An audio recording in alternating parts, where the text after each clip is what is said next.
এই দেশকে নিয়ে 1971 সাল পর্যন্ত যারা 3 লক্ষকে 30 লক্ষ বানিয়েছে, যারা 3 লক্ষ মা বোনের ইজ্জতের কথা বলে মিথ্যা ফুল ঝুলিয়ে আমাদেরকে শুনিয়েছে, এরা যদি মেজর ডালিমের কথাকে এখনো বিশ্বাস করে, এদেরকে কোনো অবস্থায় দেশপ্রেমিক তো দূরে থাক, মানুষই বলা চলে না। ঠিক কিনা বলো ভাইরা আমার? এজন্য আপনাদেরকে সিদ্ধান্ত নিতে হবে, কিয়ামতের ময়দানে আপনি আল্লাহর কাছে শত্রুর কাতারে দাঁড়াইতে চান নাকি আল্লাহর বন্ধু হিসাবে দাঁড়াইতে চান? এই জন্য ভালো মানুষ যারা আছে, ভালো মানুষকে মহব্বত করা ইমানি দায়িত্ব। খারাপ মানুষ যারা আছে এদের থেকে দূরত্ব বজায় রাখা আপনার ইমানের দায়িত্ব। 3 নম্বরে আল্লাহ পাক রব্বুল আলামিন বলছে, কিয়ামতের ময়দানে ওই সমস্ত স্ত্রী সন্তান সব শত্রু হয়ে যাবে যারা আল্লাহর নাফরমানি করে। কথা বুঝতে পেরেছেন?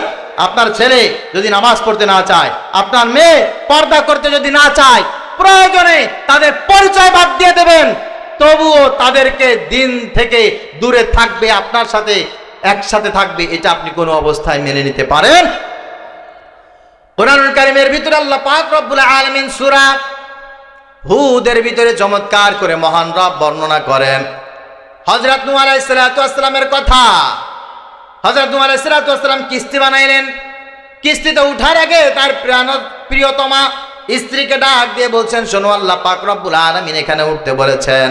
তার সন্তানকে ডেকে বলছে, কেনান এদিকে আসো, এই নৌকার ভিতরে উঠতে হবে। বলে কারণটা কি? কারণটা হচ্ছে আল্লাহ পাক রব্বুল আলামিন বিশাল বড় একটা প্লাবন দেবেন, এই প্লাবনে সব শেষ হয়ে যাবে।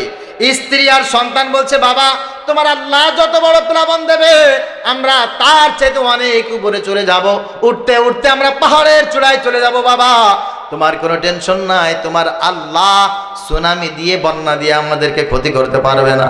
নাউজুবিল্লাহ বলেন। কিন্তু আল্লাহ তাআলা যখন বন্যা দিয়েই দিলেন, খেয়াল করেন, বন্যা দিয়েই দিলেন, নৌকা ভাসতেছে, নৌকা ভাসতেছে, আর নূহ আলাইহিস সালাতু ওয়াস সালামের সামনে তার সন্তান পানিতে হাবুডুবু খায়, তার স্ত্রী হাবুডুবু খায়। হযরত নূহ আলাইহিস সালাতু ওয়াস সালামের কলিজা চিরে কান্নার আওয়াজ আল্লাহ পাক রব্বুল আলামিনের কাছে হাত তুলে দিয়েছে, আল্লাহ, এই যে আমার স্ত্রী, এই যে আমার সন্তান চোখের সামনে মরে যায় গো আল্লাহ, তুমি আমার সন্তানকে একটু বাঁচাও, আমার স্ত্রীকে একটু বাঁচাও। ওয়ানাদা নূহু রাব্বাহু ফাকালা রাব্বি ইন্না বনি মিন আহলি ওয়া ইন্না ওয়াদাকাল হক ওয়া আনতা আহকামুল হাকিমিন। কার কথা বলেন?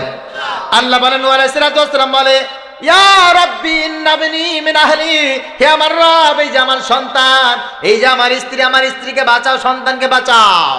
যখন আল্লাহ পাক রব্বুল আলামিনের কাছে এমন করে দোয়া করেছে, আল্লাহ পাক রব্বুল আলামিন বলে, ও নূহ, যে তোমার আল্লাহর হুকুম মানে না, যে তোমার হুকুম মানে না, আল্লাহর নবীর হুকুম মানে না, قال يا نوح إنه ليس من أهلك إنه عمل غير صالح।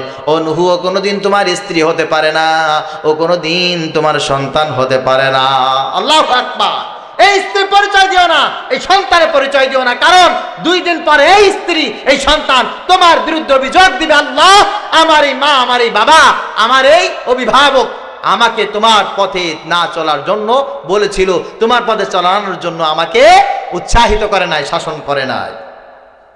প্রিয় ভাইরা আমার, শুধু তাই না, 2টি স্বভাব যদি কোনো মানুষের ভিতরে থাকে, সে আমার স্ত্রী হোক, সে আমার স্বামী হোক, আমার সন্তান হোক, যে হোক না কেন, ইমানদারদের থেকে দূরে সরে চলে যাবে, তাকে কখনো কোনো অবস্থায় প্রশ্রয় দেওয়া যাবে।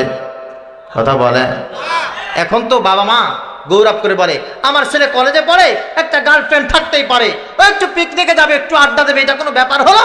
আমার মেয়ে এখন অ্যাডাল্ট হয়েছে, তার 2-1টা বয়ফ্রেন্ড থাকবে না, এটা কোনো কথা? আমার ছেলে একটু বিড়ি সিগারেট খাইতে পারে, উঠতি বয়সে, এগুলো হয়? নাউজুবিল্লাহ, বড় মুসলমান হতেই পারে না।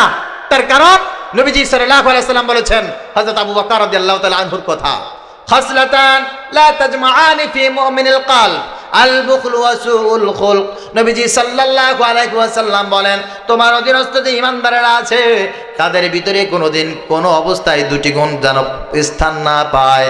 যদি 2টি গুণ তাদের ভিতরে স্থায়ীভাবে থেকে যায়, এরা কোনোদিন ঈমানদারদের কাতারেই থাকবে না। 1 নম্বরে হচ্ছে আল বুখল, কৃপণতা। কি বলেন তো?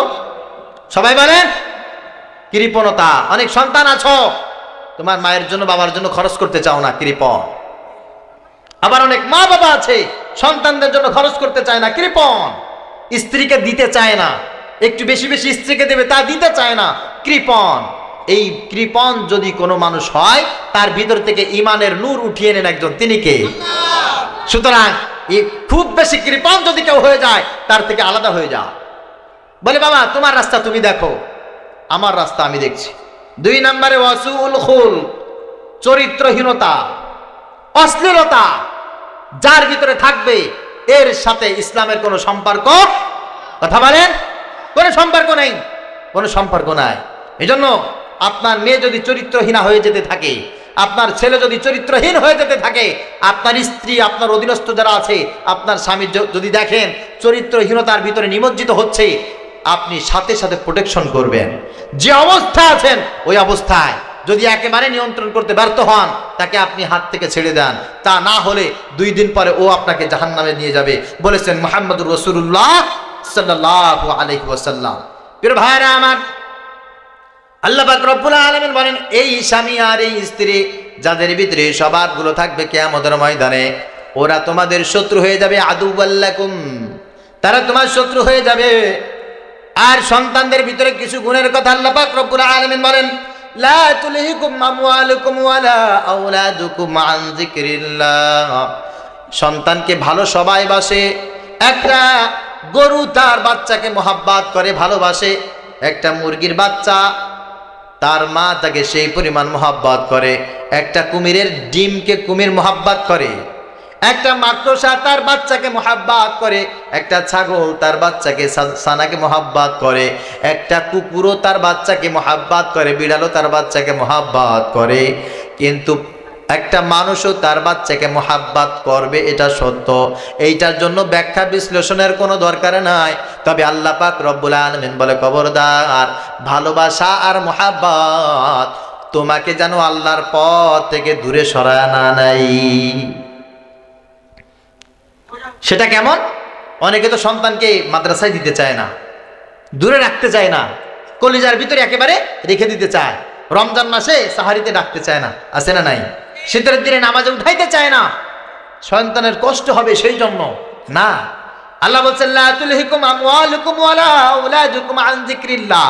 তোমার সম্পদ আর তোমার সন্তান আল্লাহর পথ থেকে যেন তোমাকে না সরায়।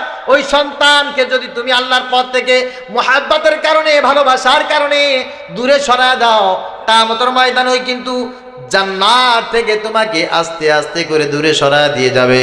এই জন্য যারা এই কাজটা করো, তুমি মনে রাখবা, কিয়ামতের ময়দানে ওই সন্তান তোমার সামনে দাঁড়াবে, আল্লাহর কাছে বলবে, রব্বানা ইন্না আতানা সাদাতানা ওয়া কুবারানা ফাদাল্লুনা সাবিলা। আল্লাহ, আমার বাবা এই যে, আমার মা এই যে, আমার বাবা আমাকে স্কুলে পাঠিয়েছে, সকালবেলা প্রতিদিন স্কুলে যেতাম। আমার মা আমাকে কলেজে পাঠিয়েছে, প্রতিদিন কলেজে যেতাম। আমার বাবা আমাকে খেতে কাজ করতে পাঠিয়েছে, কাজ করতে চলে গেছি। আমার মা, আমার বাবা আমার জীবনের কল্যাণের জন্য, উন্নয়নের জন্য আমাকে রাশিয়ায় পাঠিয়েছে, আমেরিকায় পাঠিয়েছে, আমাকে বাহরাইন পাঠিয়েছে, সৌদি আরব পাঠিয়েছে। বাংলাদেশ থেকে হাজার হাজার মাইল দূরে আমি সেখানে গিয়ে কামলা দিয়েছি, কাজ করেছি, হাত ভাঙা পরিশ্রম করেছি মাকে খুশি করার জন্য, বাবাকে খুশি করার জন্য। এমন কোনো কষ্ট নাই যা আমি করি নাই। এই মা, এই বাবার কথা আমি সব জায়গায় শুনেছি। এটা যদি আমি করতে পারি, আমার মা যদি আমাকে নামাজি বানাইতো, আমার বাবা যদি আমাকে নামাজি বানাইতো, আমার